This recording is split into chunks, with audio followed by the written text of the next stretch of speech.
Perkenalkan, nama saya Atila Esra Lucia, NIM E86192005, Prodi PGSD semester 5. Di sini saya akan membahas tentang perkembangan sosial. Pengertian perkembangan sosial. Perkembangan sosial merupakan kematangan yang dicapai dalam hubungan sosial.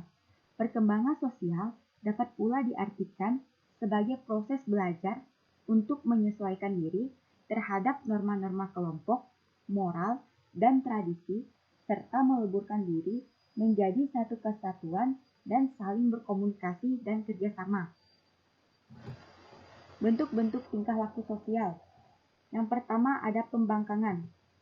Tingkah laku ini terjadi sebagai reaksi terhadap penerapan disiplin atau tuntutan orang tua dan lingkungan yang tidak sesuai dengan keinginan anak. Contohnya, usia 2 tahun, anak mulai menunjukkan sikap membangkang. Misalnya, anak tidak mau dipakaikan baju. Yang kedua ada agresi. Agresi merupakan salah satu bentuk reaksi terhadap rasa frustasi atau rasa kecewa karena tidak terpenuhi keinginannya. Hal yang dapat dilakukan oleh orang tua yaitu mengarahkan anak untuk mengalihkan sikap agresifnya kepada hal-hal yang positif, misalnya ke dalam permainan yang membutuhkan ketangkasan fisik, seperti kegiatan melempar dan menangkap. Yang ketiga, berselisih. Sikap ini terjadi jika anak merasa tersinggung atau terganggu oleh sikap atau perilaku anak lainnya.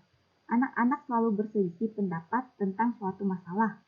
Oleh sebab itu, orang tua harus menjadi penengah yang adil dalam perselisihan anak dan tidak bersikap membela anak atau menyalahkan anak. Yang keempat ada menggoda. Menggoda merupakan bentuk lain dari sikap agresif. Menggoda merupakan serangan mental terhadap orang lain dalam bentuk verbal atau kata-kata ejekan yang menimbulkan marah pada orang yang digodanya. Orang tua atau guru dapat melakukan metode induksi dengan cara mengajak anak merasakan jika gelar atau label yang diberikannya kepada teman atau saudaranya terjadi pada dirinya. Yang kelima ada persaingan. Persaingan adalah keinginan untuk melebihi orang lain dan selalu didorong oleh orang lain. Persaingan berdampak positif jika masih dalam intensitas normal. Yang keenam ada kerjasama. Sikap mau bekerja sama dengan orang lain mulai nampak pada anak usia 3 tahun atau awal 4 tahun. Pada usia 6-7 tahun, sikap ini semakin berkembang dan baik. Sikap dapat dikembangkan melalui kegiatan bermain bersama. Belajar kelompok dapat membantu anak mengembangkan sikap kerja sama. Yang ketujuh ada tingkah laku berkuasa. Tingkah laku berkuasa pada anak-anak selalu menimbulkan perselisihan antara anak. Tingkah laku berkuasa dapat dikontrol dengan memberikan kesempatan kepada tiap anak dalam pembelajaran secara bergantian menjadi ketua dan anggota. Guru atau orang tua dapat memberikan peran-peran yang berbeda kepada tiap anak, sehingga semua anak berkesempatan menjadi pimpinan atau dipimpin. Yang kedelapan ada mementingkan diri sendiri.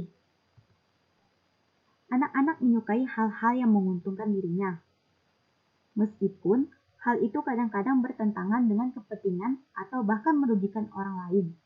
Orang tua atau guru harus mengajarkan kepada anak batasan-batasan kepemilikan atau kepentingan diri dan kepemilikan atau kepentingan orang lain. Penanaman batasan ini dapat dilakukan guru atau orang tua melalui permainan, cerita, atau nasihat. Yang kesembilan ada simpati.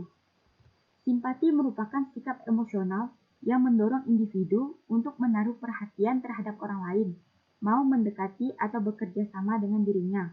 Pembelajaran yang dilakukan secara berkelompok dapat mengembangkan sikap empati pada anak.